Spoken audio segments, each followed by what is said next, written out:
Hello viewers, এখন আমি আপনাদেরকে আরো একটি সলিড মডেলিং শেপ ডিজাইন দেখাবো কিভাবে অনেক সহজেই আমরা একটা সলিড মডেলিং ডিজাইন করতে পারি সলিড ওয়ার্কস দিয়ে।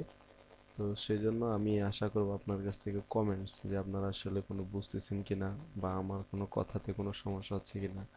আশা করি আপনারা আমাকে রেসপন্স করবেন। তো আমরা চলে যাচ্ছি, আমরা সেই সলিড মডেলিং শেপটা আজকে দেখাবো, ওইটাতে চলে যাচ্ছি। দেখেন এই জায়গাতে সলিড যে শেপটা আছে, এই শেপটাতে এই সেটটা থেকে আমরা ডিজাইন করতে পারি, বাট এই সেটটা থেকে ডিজাইন করলে আমার এই যে আবার অ্যাঙ্গেল দিয়ে আবার এই সেটটাতে আলাদা আরেকটা ফ্রেম তৈরি করতে হবে যে মেজারমেন্ট দেওয়া আছে। তো আমরা সবচেয়ে সহজ হয় এই সাইডটা থেকে ডিজাইন করলে আমরা খুব সহজেই এটাকে এক্সট্রুডেড বস করলে আমরা পরে এই পোর্শনটাকে ডিজাইন করে দিব। তো আমি চলে যাচ্ছি, আমরা ফ্রন্ট সাইডটা থেকে এই মেজারমেন্টটা নিয়ে ড্র করব। দেখেন আমি সফটওয়্যারটাতে চলে যাচ্ছি, আমি স্কেচ করলাম, দেন আমি ফ্রন্ট সাইডে আমি ফ্রন্ট প্লেনটা নিলাম, দেন আমি একটা রেক্টেঙ্গেল শেপ নিচ্ছি, এই জায়গাতে ফ্রেমটা নিচ্ছি, এই জায়গাতে আমাদের অ্যাঙ্গেল দেওয়া আছে,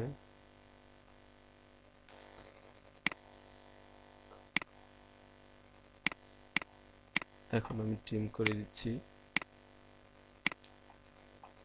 মেজারমেন্ট নিব, এটা হলো 25, এই পোর্শন থেকে এই পোর্শনের ভ্যালুটা হলো 10, ঠিক সেম এটাও আমাদের 10, এটা হলো আমাদের 10, এটাও আছে আমাদের 10, এই ডিগ্রিটা হলো 60,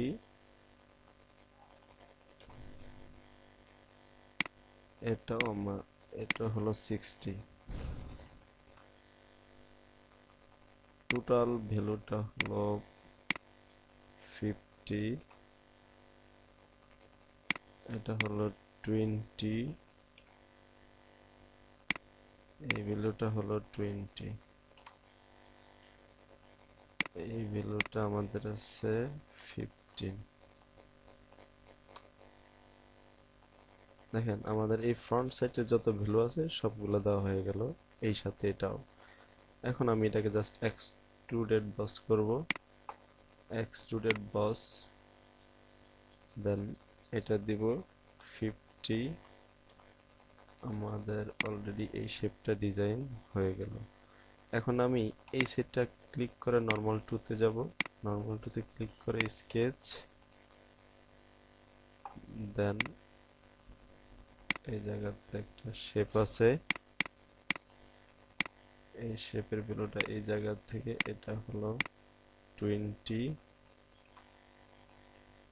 এই জায়গা থেকে এটা হলো 20।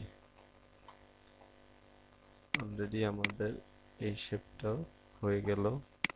এখন আমরা এক্সট্রুডেড বস করব, এটা বিপরীত সাইডে আসতেছে, আমরা জাস্ট ডিরেকশনটা চেঞ্জ করে দিব। দেখেন এটা 20তেই অলরেডি হয়ে গেছে। এখন আমি ওকে দিলে আমার অলরেডি এই শেপটা পুরোপুরি ডিজাইন হয়ে গেল।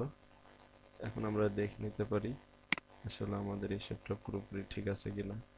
তো এইভাবে আমরা খুব সহজেই একটা সলিড মডেলিং ডিজাইন করতে পারি। Thank you.